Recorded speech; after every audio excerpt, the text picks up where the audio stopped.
custom configurations, upgrades, system changes, all of that is very much within your control. They want completely air-gapped or want complete control over because it's your process, it's your infrastructure, it's there, you control it. So old nitrogen, NASA supercomputer, or water it could be flowing through it. Literally a farm of Raspberry Pis. We have something fun we're going to be rolling out. We're talking IT infrastructure. Ooh. And so today we're going to talk specifically about on-premises IT infrastructure, which is something I would say to keep an eye on, because it may or may not necessarily be for you to have an on-premises infrastructure for your IT. More than likely, probably not. But we're going to talk about benefits of on-premises IT today, and then also later we'll release obviously the off-premises infrastructure. So 6 benefits for on-premises IT infrastructure. Number 1, I think, is the fact that you have custom configurations, upgrades, system changes, all of that is very much within your control and purview.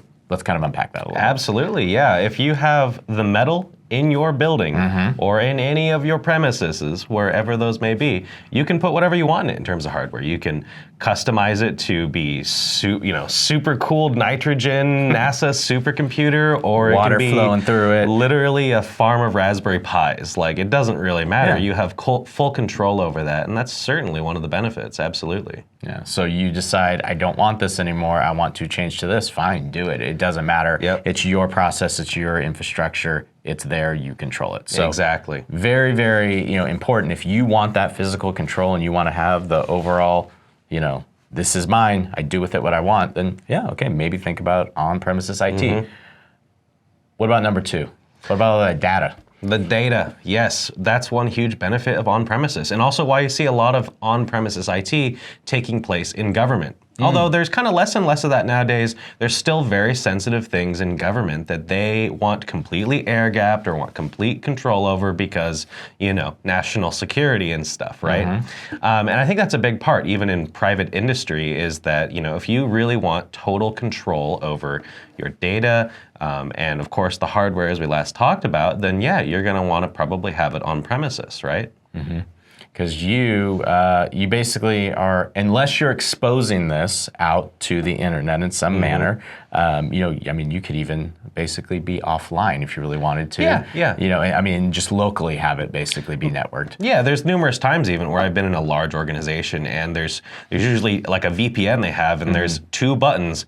Internet or intranet, which is the the classical everything's connected inside this building kind of stuff, or at least between sites. And yeah, pretty common for super sensitive stuff or things that they definitely don't want in the real open internet. Yeah, so the idea of I'm going to retain my data and I'm going to control all of that data is very important when you're talking on premises. What about number 3?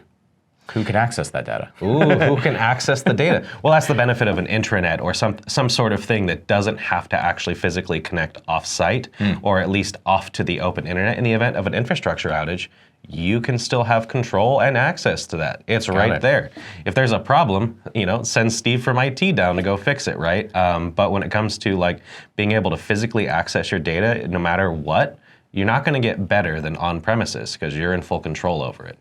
Gotcha. Number 4, what's another benefit of these 6? You can save on subscription fees. Okay, gotcha. Yeah. In the modern world, I think every company that is trying to transition to being a platform as a service. Sure. Everyone wants to charge monthly fee. It's a great business model. There's a reason they're doing it. Yeah. But it can snowball, I could see, depending on your organization size, how many manager users you need, but all these different parameters that suddenly you go from like the 14-day free trial package to now it's $7.99 to like, why do I have a server hosting bill of $15,000? No, that's real. Yeah, absolutely. Like most businesses can absorb the cost of like a Slack subscription or something of that sort, because it's like $7 a month per user, per whatever, and that's fine. But when it comes to enterprise level software, that gets crazy quick. That can be, 20 to hundreds of thousands of dollars a year, depending on what kind of software we're talking about. And saving on that infrastructure cost, either due to software licenses or hosting, or maybe there's an on-site option, you can usually save some money in that in the long term. Gotcha. Yeah. Okay. Number 5, multiple users can basically access the system without slowing it down. Unpack that. What does that mean? So I think that there's a little bit of, I want to say that question's a little interesting. Exactly. Yeah. That's why it's nuanced. Yeah. Let's unpack that. So the main part of that is a lot of, if you're accessing something off premises, right? You all have to funnel through a single internet gateway, almost certainly in pretty much every case. Sometimes there's a redundant one as a backup, but in the end, everyone, all the thousands of people in a large organization have to funnel onto one line. And if that becomes bogged down because of high bandwidth activity, you're going to slow down that access. Let's say, especially in the modern world of telecommuting and remote work, a bunch of video streams going everywhere can end up being terabytes per second of data if it's compounded by thousands of people working at a single organization. Yeah. And that's one benefit of on-site IT is that ultimately all of the core infrastructure won't slow down because it's all being processed here, not through this gateway. Gotcha. So bring it home, unpack this last point for us, which I think kind of ties into one a little bit, but let's just kind of unpack it and bring it all around to close up.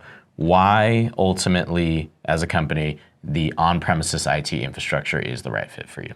I think kind of attaching an analogy to this is probably the most appropriate. If you want something quick and easy, you're going to buy something that is pre-made. Okay.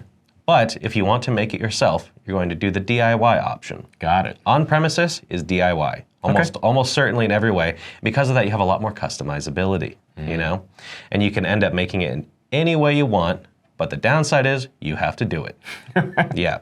So that's pretty much the full unpack of on-site premises, on-premises IT, I should say. Cool.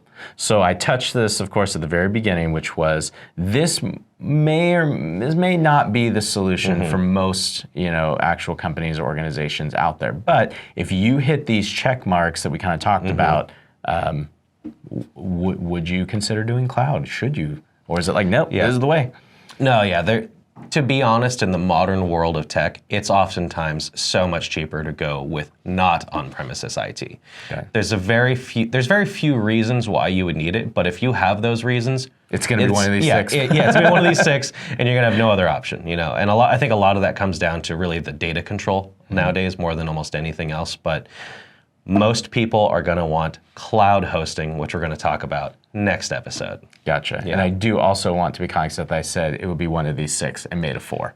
Yeah, I made a 4, yeah. Why do you have 6 fingers? Well, I appreciate this, Cody. I'm excited. I hope, again, people were able to get some good takeaways from this, and they're going to be able to make a determining factor if, should I own this? Should I have this custom solution that's on my plate to handle and manage? But again, I get all the control. Exactly. Or do I want to open myself up to not a wild west where I have zero control, but a place where it's a bit more shared ecosystem, but is in the cloud and highly, highly accessible. Yep. Thank you for joining us for this episode of Bixley Tech Tuesday. I hope you enjoyed that conversation between Chris and Cody as they talked about the benefits of an on-site IT infrastructure. If you have any questions at all, go ahead and leave them in the comments section and we will get right back to you. And don't forget to check out our description box down below. We have a bunch of really helpful links, and in particular, I want to highlight our free DevOps guide.